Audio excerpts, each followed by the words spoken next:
Thanks for tuning in. Tonight's top story, the University of Houston's football team is on the prowl for a new head football coach, and the crisis in Ferguson, Missouri and New York is not settling, but spreading.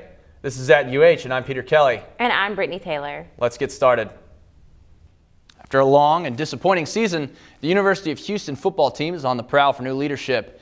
The Cougars recently let go head coach Tony Levine after 6 years on staff, the last 4 of which he manned the helm as head coach. In Levine's first season as head coach, he was able to take them through an undefeated regular season, only to lose 49-28 to the University of Southern Mississippi in the Conference USA Championship. His final season finished with a record of 7 wins and 5 losses, enough to earn them a bowl game, but not quite enough to hold down the job. So who will fill his shoes? Well, according to ESPN.com, the University of Houston is in negotiations with none other than Ohio State's offensive coordinator, Tom Herman. Tom Herman is not very experienced in the role of head coach, but many Houston fans believe the Cougs need to return to an offensive focus in order to climb out of this downward spiral. That being said, Herman has led the Ohio State offense to be a powerhouse team, taking freshman quarterback J.T. Barrett from redshirt status to Heisman contention. To top it off, Coach Herman received the Frank Broyles Award, which is given to the best assistant college football coach in a season. Simply put, Tom Herman has merit. Let's see what he has in store for Houston. Since the recent announcements of Michael Brown and Eric Garner, whom died in the hands of police, will not be indicted, the community of Ferguson protest has spread across the U.S. So far, there have been 3 protestings this month in Houston, including one on U of H campus called a UH Die-In. The protest was held at Lynn Easton Park for hashtag Black Lives Matter. Future protestings are expected.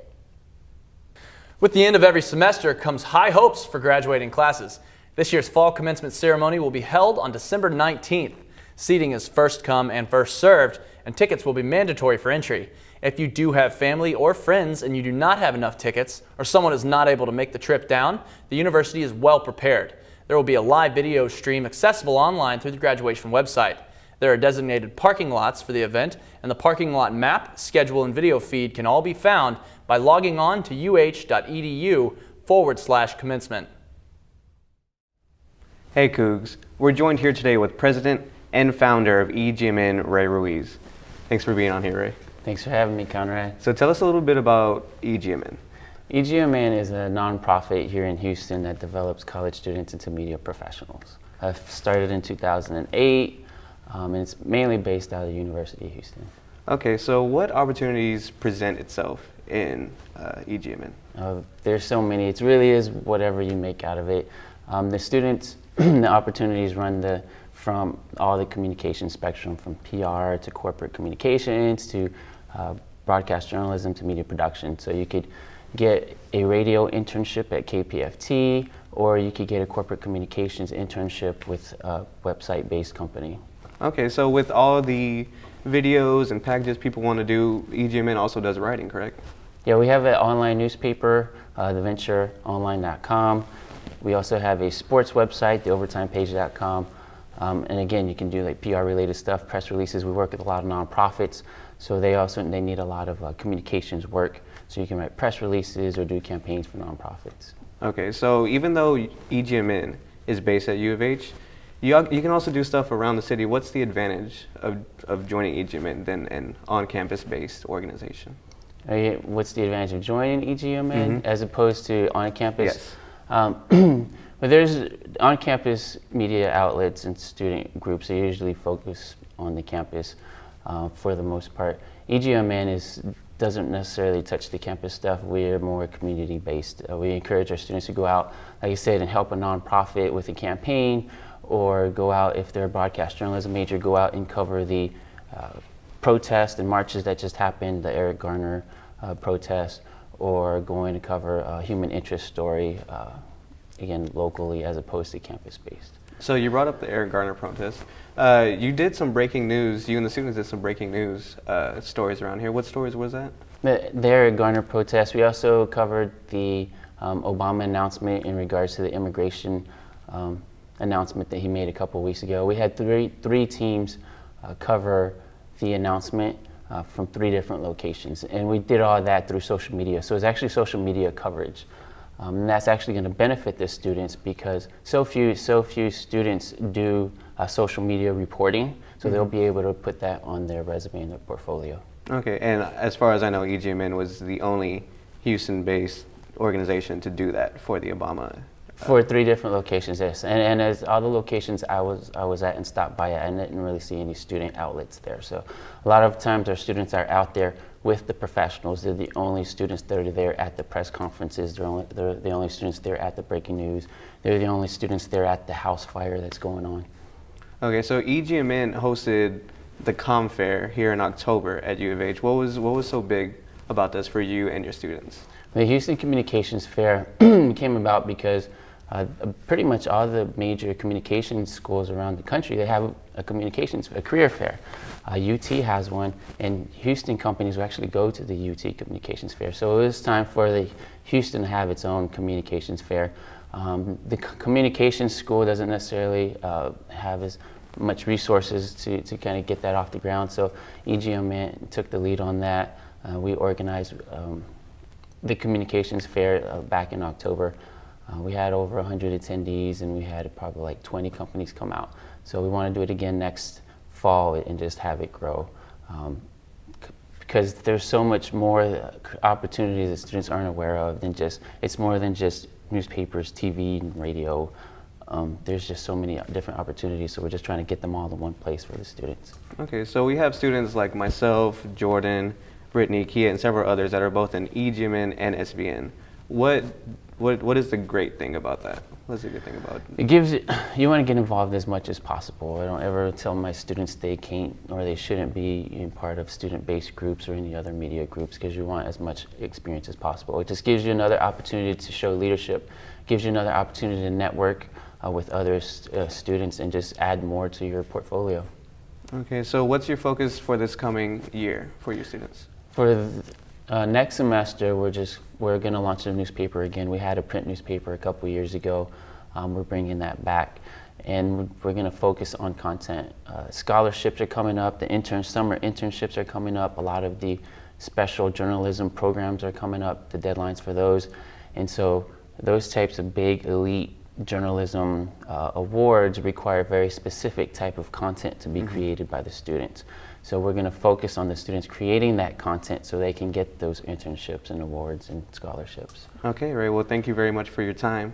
And with at UH News, I'm Conrad Garcia. Looks like snow is on the ground at the University of Houston campus.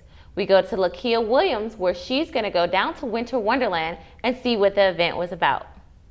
Maybe not.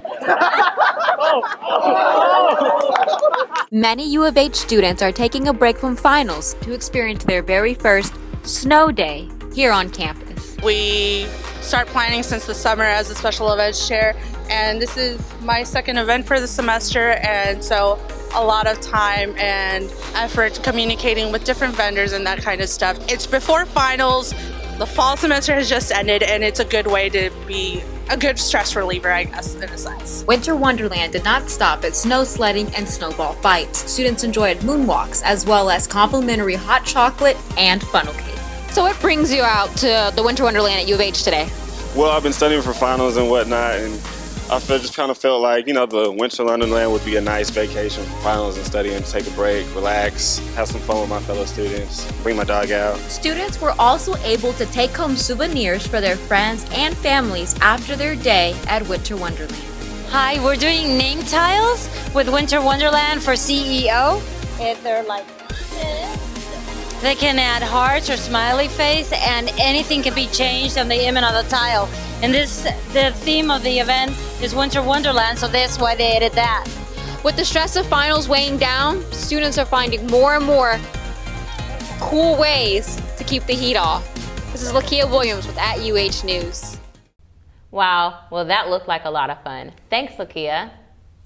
A University of Houston mathematician, Yulia Gorab, is the first faculty member of the mathematics department to receive a 5-year, $420,000 National Science Foundation Career Award for both her research and outreach program she's developing for high school girls. Gorab's research will introduce career opportunities in the STEM fields of science, math, and engineering. The University of Houston is often named as one of the most diverse college campuses in the country. The administration is taking new steps to further not only the diversity of the students, but the academics as well. I'm sure many of you have seen signs and billboards stating, "This is the house that innovation built." This ad campaign is a push by the administration to exemplify the growth in all academic areas, not just engineering and computer science. With the addition of a Master's of Arts degree, the study of molecular science, one of the only student-run investment firms in the country, and much more, UH is pushing to increase their visibility on a national scale.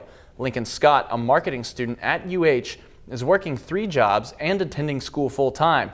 He credits his adulthood with his experiences from UH. This campaign seems to be working with the university's campaign to break the commuter school culture and expand the university's global reach. There have been many crimes on campus that students hear about, like the unidentified deceased woman who was found at the View Apartments complex, or the recent death of an unidentified student who lived in Cougar Village 2 was found dead in his room. Just like the woman, police suspect that there was no foul play. Police say the student was found with a plastic bag around his head as well. Several residents believe it to be a suicide, but an anonymous student and a hallmate says that he did not seem like a sad kid and appeared to live a normal life. The weight of finals apply pressure to many students, and college suicide has increased in the past years. And if students are under a lot of pressure and need someone to talk to, U of H provides CAPS for professional counseling. And to schedule an appointment, call 713-743-5454 or go to the website uofh.edu/CAPS. It's kind of upsetting, the amount of crime and violence we've seen on campus between deaths and thefts and break-ins. Do you feel like the campus is doing a good enough job preventing that? I don't know about that. I know that last year it was a lot of crime going on, and I feel like it's gotten a little bit better. There have been 2 deaths this semester, and I think they have gotten a good information of just sending that information out about the deaths. But they don't give us any update. Like, we want to know what happened, right. What's going on, who was it, why was this happening, what's the cause of this, who was the lady, what's her name, was she a student?